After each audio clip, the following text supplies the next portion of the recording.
Welcome, ladies and gents. Chris Andre here. You can find me at BetBoxing on Twitter for boxing related tweets, or you can subscribe to the channel and click that notifications button and get a new notification whenever a new video is uploaded. So first and foremost, this new video is on 720p resolution at 60 FPS, so it won't be as sharp as the previous video, but it's hopefully in sync now in terms of the sound with the movement of the lips and stuff like that. So let me know if you guys prefer this, if you're okay with this. Otherwise, I'll end up sending this back. Maybe it's faulty or something, and I'll look at alternatives. Let's talk boxing. A couple of videos ago, I did a video about boxing psychology, and I was discussing Deontay Wilder and Muhammad Ali and the similarities there. We spoke about Tyson Fury and Anthony Joshua and what that might mean for their fight, their personality traits, and so on and so forth. And a couple of you really like those videos. Abdi Musi asked for a second video on it. There's not much I can elaborate on until we see those guys fight, but I will bring this other video about boxing psychology again, but I'll look at it from a different perspective.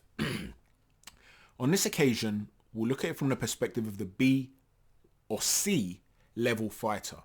You know, it's quite easy in a way to understand the psychology, the motivation of an elite level fighter. He believes he has the talent to be able to go to the top, dominate the sport, make an awful lot of money. And I've always said, personally, I would never ever have gotten into the sport unless I had that elite level skill set. I would never have pursued it as a career. Okay. And even then, not 100% sure the trade-off's worth it. I mean, look at Muhammad Ali. He was an elite level fighter. I wouldn't want to swap places with the great Muhammad Ali. Some people will say, yeah, I'd rather shine like a shooting star, even if it means I'm suffering later on. Maybe you don't realize the level of suffering we're talking about here.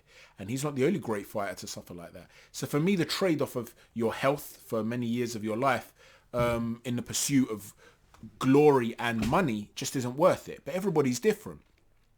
But I can understand, obviously, if you're a Canelo, a Tyson Fury, an Anthony Joshua, or you're seeking those riches and you've got that talent, I can understand the motivation. I can understand the mentality. I can also understand the mentality of a journeyman. I once met a journeyman outside Alexandra Palace before a show there. I want to say it was the Audley Harrison against Sprott fight, but don't hold me to that. It might have been another fight, another card. But I met this guy out. I was there a couple of hours early. I was there having a couple of drinks with friends. It was a pub there, and I was having a drink there before the doors even opened. And these two guys came in and into the pub, and they were sitting on the table next to us. And one of them was talking about how he was out later that night. And as they were discussing it, he sort of caught me eavesdropping, to be honest. And he sort of nodded, and we had a conversation. And I was talking to him about his career, and he was basically saying, look, he's a journeyman. He was out there 4 times in a month, and he was talking about how it was just to supplement his regular income, a few extra £100 a month, he had a baby on the way, he was saying, and so on and so forth. I totally understand that logic too.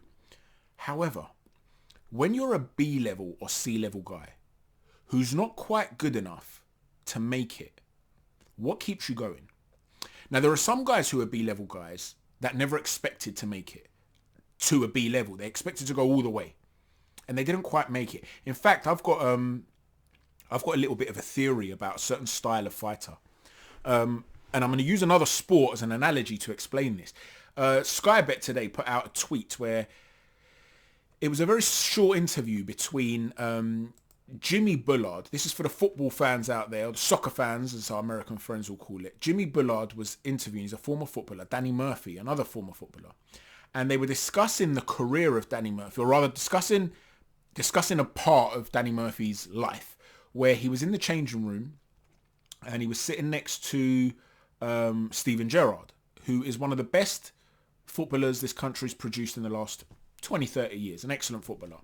Now, Rafa Benitez was the manager of Liverpool at the time, and Rafa Benitez is a very technically and tactically astute coach, puts an awful lot of time into studying opponents, studying football teams, and he tailor-makes his own team's tactics according to the perceived weaknesses of the opponent. Now, this is what I try to do on this channel, in a sense. Break everything down from a tactical perspective. If I was a trainer, I would certainly want my fighter to be very much aware of the opponent's weaknesses and how to exploit them, and also the strengths and what to be careful of.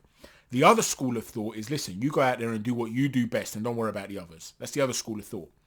And Danny Murphy was talking about how Rafa was telling the defence, they were playing against Arsenal, who were a supreme side at the time, better than Liverpool at the time. And Rafa was telling the defence, listen, this is what I want you to do with each individual player. And Steven Gerrard, who was next to Murphy, started to doze off, started to fall asleep. And Danny Murphy nudges him with his elbow and says, what are you doing? Wake up, he's about to get to you. So Steven Gerrard wakes up and he's like, yeah, whatever. Wakes up, pretends to be listening to the coach. And then at the end of it, he gets up and he just says to Danny Murphy, whatever, just go out there and play.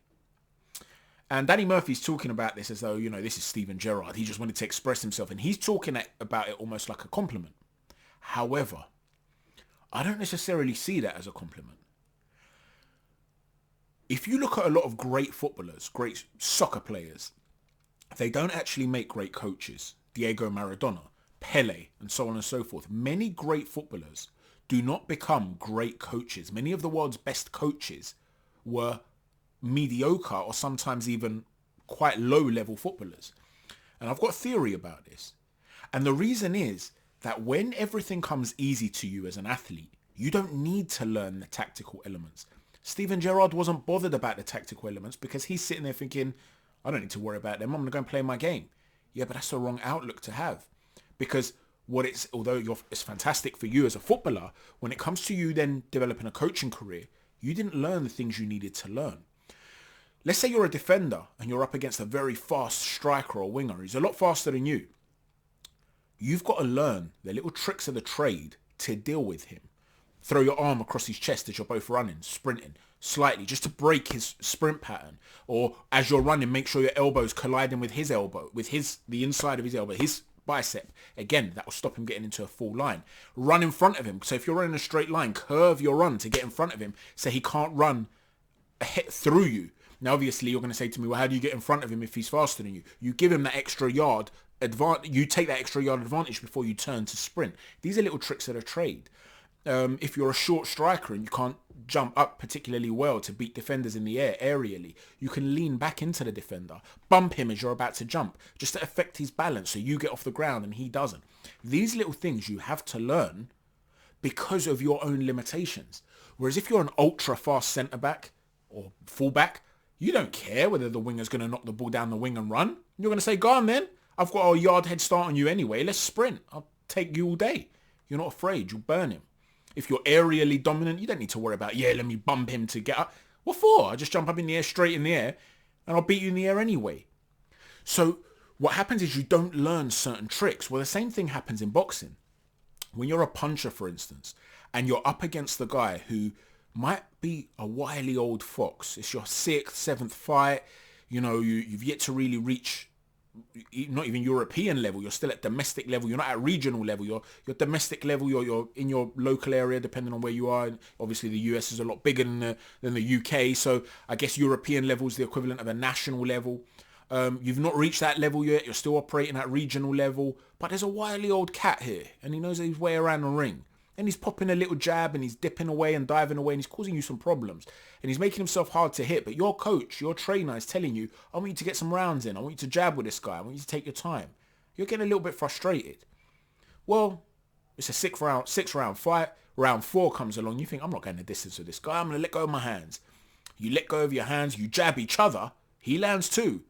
But you don't feel it. His feather-fisted jab doesn't affect you. Your jab rocks him back. All of a sudden, you jump on him, you land 2 big shots, he's out for the count, everybody's applauding you. What a beast you are, man. You took him out. Beautiful power punching. Great stuff. But then when you do get to national level and beyond, what happens when that guy has the chin to deal with your power? Or knows how to get rid of how to avoid your power? Let's say your power is a long straight right hand. Your power delivers itself at the end of the full extension of the punch. Well, all of a sudden, here's a guy who knows how to have a high guard and lean into you as you throw your right hand. You clock that right hand, he leans in. So the connection, you land something, but it happens up close. That's not really your power. You don't have short power. You wanted to deliver that power. So you're landing, you're not landing flush, you're not landing clean, you're frustrated. He's still popping you with that jab, just like that guy did in your 7th fight. But now you're not landing anything to get him out of there. Now you're getting out jabbed. His jab's also a lot crisper than that guy who had a sneaky jab, but there was nothing on it. This guy's now pummeling your head back with a jab. All of a sudden, you've reached your limit. You fall short. All because you fell in love with your own power and you didn't learn how to deal with the jab when you should have been learning on your way up. This happens to a lot of punchers. I'm not so much interested in the psychology of those B-rate guys because those guys had hopes that their power would clean out the world. I'm not going to mention who it was because it's not fair, because I know this guy personally. I know of a fighter who had a lot of power, a lot of a good KO ratio, professional fighter, who turned pro and was short for his weight, but very stocky, very bulky. And there was a conversation between like 5 of us. We were in a circle. And somebody was telling him, listen, you're quite heavy for this weight, like small for this weight. You either need to lose weight, drop some muscle mass basically, or develop certain other techniques because you can't rely on your power. And I remember this guy's response. And it was at this point I remember thinking, this guy's not going to make it. I thought to myself, we weren't close enough for me to say to him, bro, like, what are you doing? Like, you're talking rubbish. We weren't close enough for that. So I just kept my mouth shut because people just think you're hating, right? Even if you're trying to give advice. But his answer was, who's ever going to be able to take this power? And I remember thinking to myself, dude, this ain't a gym spar, man. This ain't the amateurs. This ain't, like, what do you think? You're going to get to world level and just land that right hand and take everybody out? It's not going to happen. So you get to guys that he didn't even make it for. He didn't make it to B level. He didn't even make it to C level. This particular fighter had a lot of good physical attributes, a very tough man. You wouldn't want to have a fight with this guy in a bar, believe me. But he was never going to make it as a world-class fighter. Now, those sorts of B-rate guys, I'm not fascinated by their mentality. They're quite easy to understand. They thought they were better than they were. They hit a ceiling. But the ones that fascinate me are the B-level guys who don't have those physical attributes and have had to really learn the skill set, the little tricks of the trade. And they reach a certain level. But deep down, they probably know they're never going to be world champions. Deep down. They don't quite have the tools to do that. So let's take, I mean, this is probably lower than B level, but I'm going to use him as an example anyway. He is a lot lower than B level, but we'll use him as an example. Someone like Thomas Schwartz, the guy who was 23-0, I think, or 24-0, 23-0 before he fought Tyson Fury. And Tyson Fury stopped him inside a couple of rounds. He looked, during his comeback, he looked great, Fury, in that fight against a guy who was not top level opposition. Now, Schwartz knows he's not going to become a millionaire from boxing, surely. He must know, right? So what makes him want to continue to fight at the highest level? Like I said, I know that I understand the lower end. I understand the complete upper end. I understand guys even that are at a lower end but and have low levels of ambition. Guys like, oh yeah, I want to win a British title. Because, that prestigious Lonsdale belt as it's seen. But guys that are above that, and they're potentially going in there with killers, but know they'll never achieve their dreams. What keeps them going? If we're going to look at the lower levels, let's talk lower divisions. Let's talk about guys like Chris Algieri. Now, Chris Algieri is interesting because Chris Algieri, long-time subscribers will know, this is one of my proudest picks. When I used to do the picks here, nobody knew who Chris Algieri was. There was no real footage of him. I ended up analysing this guy from a camera that was being taken from ringside. So I was watching, as though I was ringside watching the fight. This is how I was watching his fights and analysing him. And Ruslan Provodnikov had just been in the ring and, in terms of a fight, he lost the fight over 12 rounds, but in terms of an actual punch-up, he battered Timothy Bradley. And Tim Bradley was in the top 10 pound-for-pound fighters in the world. That was a war. And Bradley was slurring his words for 2-3 months.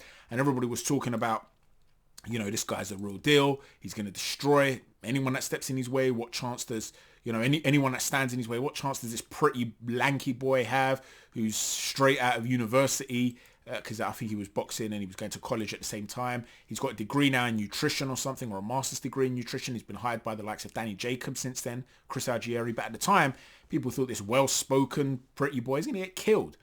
And I came on here and I said, listen, he's going to win this fight if he gets out of the first couple of rounds. And he got knocked down in the first round, and then he got up and he completely outboxed Provodnikov. And I explained that Provodnikov was incapable of catching up to this guy who could move around the ring and box. And he was 11-1 to win the fight on points. And I placed quite a bit on that fight, and I ended up getting quite a good return, really good return, because I could see something that was there for me, but the public narrative just wasn't picking up on it. But although he had a lot of talent, when he did lose to Manny Pacquiao, which was obviously his dream chance, he lost to that. He then gave a great account of himself, but lost against Amir Khan. He then beat Eric Bone and then got destroyed by Errol Spence. Even after that, this is a good-looking guy who turned down modelling jobs. I don't know if he then went on to do some, but he was apparently offered modelling jobs, who's got a master's degree, a side business where he works with athletes, and he's got that athletic background, a lot of contacts in the sport. This is a guy that's probably very well off financially now because of it. Very successful guy. All in all, very successful guy. He still went on to fight another 3 times after Errol Spence. Why? What was the aim? Are you still dreaming of becoming a world champ?